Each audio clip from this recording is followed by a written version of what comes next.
Si te apasiona entender cómo funciona tu cuerpo y la ciencia detrás de una vida más saludable, suscríbete ahora. Aquí aprenderás algo nuevo en cada video. Imagina por un momento que tu cuerpo es como una casa que has habitado durante décadas. Con los años, conoces cada rincón, cada ruido nocturno, cada detalle que antes no notabas. Pero también ocurre algo curioso. Algunos problemas no hacen ruido, no avisan, no duelen, hasta que ya están muy avanzados. Hoy vamos a hablar de uno de esos problemas silenciosos. Uno que no llega de golpe, sino que se instala poco a poco, como una gotera detrás de la pared. No rompe todo de inmediato, pero si no la detectas a tiempo, termina dañando toda la estructura. Ese problema se llama prediabetes, y entenderlo puede marcar una diferencia enorme en tu salud futura. Muchos creen que la diabetes aparece de un día al otro, como si fuera una línea que se cruza de repente. La realidad es muy distinta. Antes de que exista un diagnóstico formal, el cuerpo suele pasar años adaptándose, compensando y resistiendo. Aquí es donde entra un concepto clave: la resistencia a la insulina. La insulina es como una llave. Su trabajo es abrir la puerta de las células para que la glucosa, el combustible, pueda entrar y convertirse en energía. Cuando esa llave funciona bien, todo fluye con naturalidad. Pero cuando la usamos en exceso durante años, la cerradura empieza a fallar. Al principio el cuerpo no se rinde, produce más insulina, hace un esfuerzo extra, compensa en silencio. Y desde fuera, todo parece normal. Las analíticas comunes suelen decir: el azúcar está bien, no hay de qué preocuparse. Pero lo que no se está viendo es cuánto esfuerzo está haciendo el cuerpo para mantener esa aparente normalidad. Aquí es donde entra una medición poco comprendida, pero muy reveladora: la hemoglobina A1C. En lugar de mirar una foto instantánea del azúcar en sangre, esta prueba funciona como una película de varios meses. Los glóbulos rojos viven alrededor de 3 o 4 meses y durante ese tiempo van acumulando pequeñas marcas de azúcar. Medir esas marcas nos permite entender cómo ha sido el promedio real de glucosa en tu organismo. Un valor alrededor de 5.0 a 5.3 suele indicar un manejo eficiente y saludable. Cuando ese número empieza a subir, aunque sea lentamente, el cuerpo ya está enviando señales. Entre 5.7 y 6.4 hablamos de prediabetes. No es una sentencia, pero sí una advertencia muy seria. Por encima de 6.5, el diagnóstico ya es diabetes tipo 2. El problema es que millones de personas viven en esa zona intermedia sin saberlo. No porque no quieran cuidarse, sino porque el cuerpo es experto en disimular los desequilibrios durante años. Y aquí viene una reflexión importante. No se trata de estar bien o mal, se trata de en qué punto del camino estás. La resistencia a la insulina no es un interruptor que se prende o se apaga, es una pendiente que se vuelve cada vez más empinada si no se corrige a tiempo. Por eso, entender los signos tempranos no es alarmismo, es conciencia. Y en el siguiente tramo del video, vamos a empezar a recorrer esas señales que el cuerpo suele enviar mucho antes de que aparezca la enfermedad declarada, señales que muchas veces se normalizan o se atribuyen simplemente a la edad. Una de las primeras señales que el cuerpo suele mostrar no aparece en los análisis, sino en la vida cotidiana. Es una sensación conocida por muchos, pero pocas veces comprendida. Es el cansancio que llega después de comer.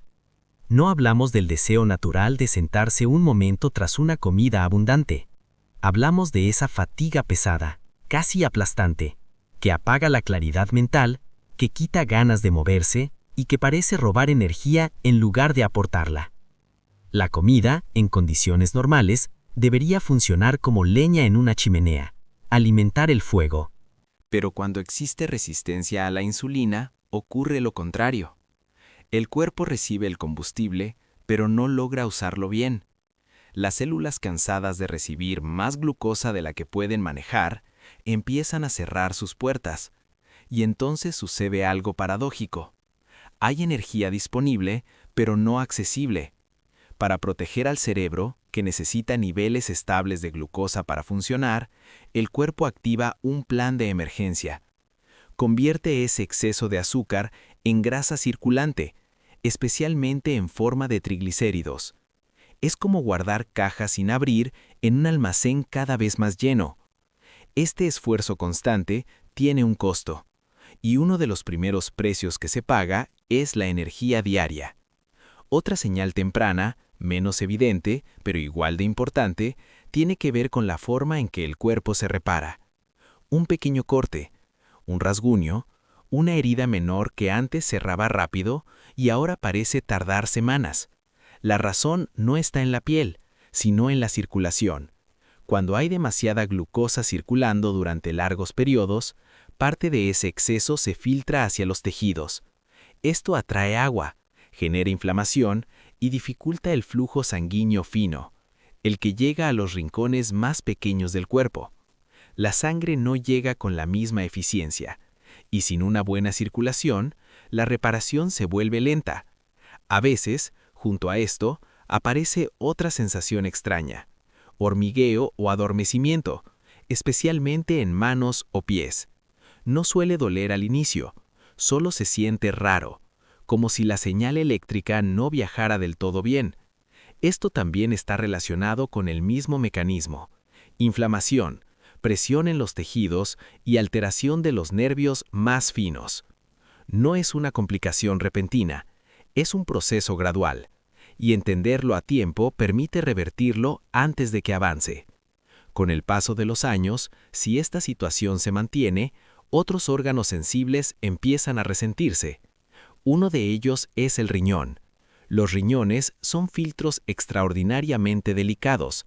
Funcionan gracias a una red inmensa de microvasos diminutos.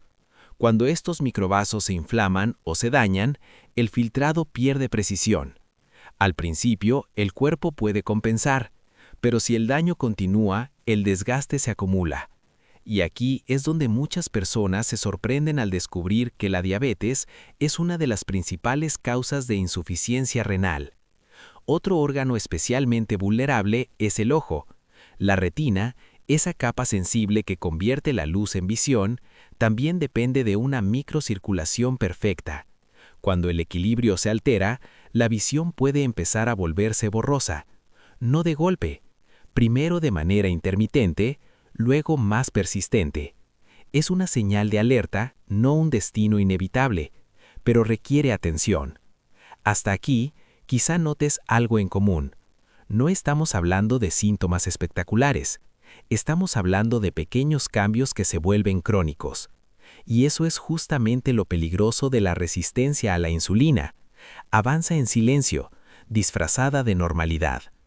En el siguiente segmento, vamos a abordar dos señales que suelen malinterpretarse durante años: el dolor en las articulaciones y el aumento de peso, y por qué no siempre ocurren por las razones que nos han contado.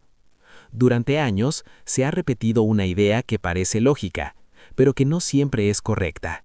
Me duelen las rodillas porque peso más. Si bajara unos kilos, desaparecería el dolor.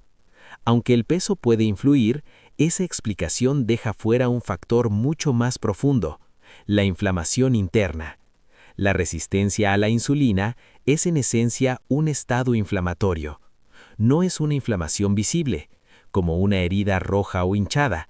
Es una inflamación silenciosa, de bajo grado, que se mantiene encendida día tras día. Las articulaciones son especialmente sensibles a este entorno. Ya sea en forma de desgaste progresivo o de rigidez persistente, el dolor articular suele ser una de las formas en que el cuerpo expresa ese desequilibrio. Aquí ocurre algo interesante. La inflamación favorece el aumento de peso y el aumento de peso refuerza la inflamación. No es una cuestión de fuerza de voluntad, es un círculo biológico. La insulina, cuya función principal es reducir la glucosa en sangre, también tiene otro rol: almacenar energía. Cuando se produce en exceso, empuja al cuerpo hacia el modo ahorro: guardar, guardar y guardar. Por eso muchas personas sienten que hacen lo mismo que antes, pero el cuerpo responde distinto. no porque el metabolismo se haya dañado de la noche a la mañana, sino porque las señales hormonales han cambiado. Y aquí aparece otra paradoja. Aún con más reservas de energía almacenadas en forma de grasa, el hambre aumenta. Esto desconcierta a muchos. ¿Cómo puedo tener más apetito si estoy subiendo de peso? La explicación es simple, pero poco conocida. Cuando las células se vuelven resistentes a la insulina, la energía no entra donde debe. El cuerpo interpreta esto como escasez, no como abundancia. Es como tener una despensa llena, pero la puerta cerrada con llave. Desde dentro, el mensaje es claro: falta combustible. Y así se activa la señal de hambre. No por debilidad, sino por biología. Es importante aclarar algo fundamental. No todas las personas con resistencia a la insulina aumentan mucho de peso. Hay personas delgadas, incluso activas, que desarrollan prediabetes. A veces, el exceso de glucosa se acumula principalmente en el hígado o en el abdomen, sin que el peso total cambie demasiado. Por eso, confiar solo en la báscula puede ser engañoso. También es clave entender que, aunque la resistencia a la insulina es uno de los problemas más extendidos de nuestra época, no es el único factor de salud. No todo síntoma se explica por ella, pero en una gran parte de la población adulta, especialmente después de los 45 años, juega un papel central. Y aquí llegamos a un punto crucial del mensaje de hoy. La prediabetes no es una condena, es una oportunidad de intervención. Es el momento en el que el cuerpo todavía tiene margen de recuperarse, para volver a escuchar las señales correctas, para restablecer el equilibrio. Pero eso solo ocurre cuando entendemos lo que está pasando, más allá de números aislados o diagnósticos tardíos. Conocimiento no es miedo. Conocimiento es dirección. En el cierre de este video quiero dejarte con una reflexión clara y práctica y una invitación para seguir aprendiendo a cuidar tu salud con criterio y profundidad. Llegar a esta etapa de la vida tiene algo valioso: perspectiva.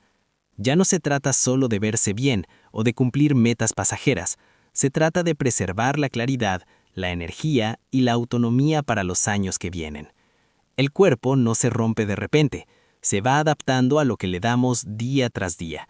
Y cuando entendemos sus señales, dejamos de pelear con él y empezamos a trabajar a su favor. La resistencia a la insulina y la prediabetes no son etiquetas para asustar, son mapas. Nos muestran en qué punto del camino estamos y hacia dónde nos estamos dirigiendo si no cambiamos de rumbo. Lo poderoso de este conocimiento es que devuelve algo fundamental: control consciente. No control rígido, no obsesión, sino comprensión. Comprender qué señales escuchar, qué preguntas hacer y qué decisiones realmente marcan la diferencia. Cuidar la salud no es hacerlo perfecto, es hacerlo a tiempo. Si este contenido te ayudó a entender mejor lo que ocurre dentro de tu cuerpo, entonces ya cumplió su propósito. Y si quieres seguir profundizando, aprendiendo con calma y con base real cómo funciona tu organismo para tomar mejores decisiones cada día, este canal está pensado para eso. Suscribirte no es solo apoyar este espacio, es elegir seguir informado, seguir cuestionando y seguir invirtiendo en tu bienestar a largo plazo. Porque el conocimiento, cuando se aplica, no solo suma años a la vida, le suma vida a los años.